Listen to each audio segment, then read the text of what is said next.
আমরা ছোট বড় সব ইউজাররাই কিন্তু পেজের জন্য লাইভ করে থাকি। আর এই লাইভ করার সময় আমরা অনেক বড় একটা ভুল করে থাকি, যার জন্য কিন্তু অনেক মোটা অঙ্কের একটা ক্ষতিপূরণ দিতে হবে। অনেকেই হয়তো এই বিষয়টা জানে না, যারা জানে না তাদের জন্য তো খুবই উপকারী একটা ভিডিও, আর যারা জানেন তারাও ইচ্ছা করলে এই ভিডিওটা দেখতে পারেন। সো হ্যালো এভরিওয়ান, আসসালামু আলাইকুম, কেমন আছেন সবাই? আশা করি সবাই খুব ভালো আছেন। আলহামদুলিল্লাহ, আমরাও আপনাদের দোয়াই এবং আল্লাহর রহমতে খুবই ভালো আছি। তো এই যে প্রতিদিনের মতন আজকেও দুপুরের রান্না বান্না দিয়েই ভিডিওটা শুরু করলাম, কিন্তু অন্য দিনের মতন আজকে আর প্রথমেই তরকারি রান্না করিনি। আগেই কিন্তু আমি ভাত রান্না করে নিয়েছি, ভাতটা রান্না শেষ, এখন হচ্ছে তরকারিগুলো রান্না করছি। আর আজকে একদমই সিম্পল খাবার দাবার রান্না করছি, শুধু হচ্ছে ভাজি করছি আর মাছ ভুনা করব। কারণ আগামীকাল বাসায় হচ্ছে আমার আব্বু আম্মু আসবে, তো কালকে অনেক রান্না বান্না হবে, যে কারণে ভাবলাম আজকে একটু হালকা পাতলাই রান্না বান্না করি। তো রান্না বান্না বসিয়ে এই যে ঘরে আসলাম, আমার ঘর দুয়ার একেবারে অগোছালো হয়ে রয়েছে। যে বা হচ্ছে ঘুম থেকে উঠে গেছে, ও খেলাধুলা করছে, ভাবছি হচ্ছে আগে রান্না করে নিই, তারপরে রুমগুলো পরিষ্কার করে দেব।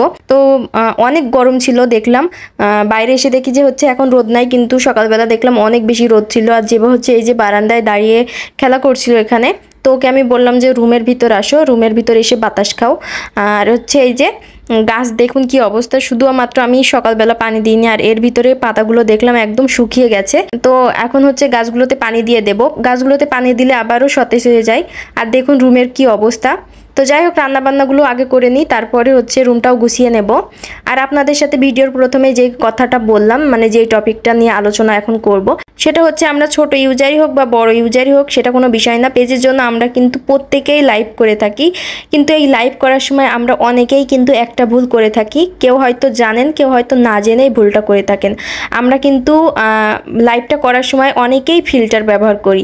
এই ফিল্টার ব্যবহার করলে আমাদের পেজের জন্য কত বড় ক্ষতি হয় অনেকেই জানে না। তো এখন অনেকের মনে আবার প্রশ্ন জাগতে পারে, আপু লাইভে ফিল্টার ব্যবহার করলে কি ক্ষতি হয়?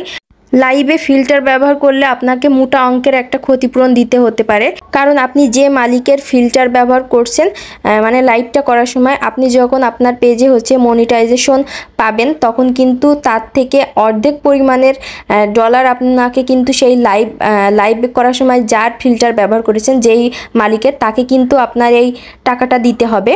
আপনি না চাইলেও দিতে হবে, কারণ আপনি তার হচ্ছে ফিল্টার ব্যবহার করেছেন। যে কারণে আপনাদেরকে বলবো, যখনই আপনারা লাইভ করবেন ফিল্টার ব্যবহার করবেন না, একদম আপনাদের নিজস্ব যে স্ক্রিন আছে সেই স্ক্রিনটাই দেখাবেন। এতে করে আপনাদের পেজটা মানে ভালো হবে, আর আপনাদের কোনো রকম ক্ষতিপূরণও দেওয়া লাগবে না। তো এই বিষয়টা আমার কাছে মনে হয় না নতুন ইউজাররা জানে। তো নতুন ইউজারদের জন্য অনেক একটা ইম্পর্টেন্ট কথা। তো আপনারা হচ্ছে যারা নতুন ইউজার আছেন, তারা কিন্তু এই ভুলটা কখনোই করবেন না, ফিল্টার ব্যবহার করবেন না। আপনাদের একদম নিজস্ব পেজটাই দেখিয়ে লাইভটা করার চেষ্টা করবেন।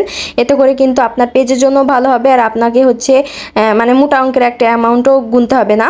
তো যাই হোক না কেন, এই কাজটা আপনারা কখনোই করবেন না। আর আপনারা যদি এই ধরনের টিপস পেতে চান, তাহলে আমার পেজটা অবশ্যই ফলো করে রাখতে পারেন। আর আমার ভিডিও কেমন লাগলো সেটাও কিন্তু কমেন্ট করে জানাতে পারেন। তো আজকের ভিডিওটা এই পর্যন্তই ছিল। আর এই যে সন্ধ্যাবেলা হচ্ছে একটু নাস্তা তৈরি করে নিচ্ছি। তো এখানে হচ্ছে ডিম আর চিনি দিয়ে একটু গুলিয়ে নিয়েছিলাম, তারপর হচ্ছে এই যে ব্রেডগুলো দিয়ে ভেজে নিচ্ছি। তো এই নাস্তাটা বেশ ভালো লাগে। তো আমরা হচ্ছে এখন তিনজনেই খাবো, কারণ যেবার বাবা আজকে সন্ধ্যাবেলায় বাসায় ছিল, যে কারণে নাস্তাটা বানিয়ে নিলাম।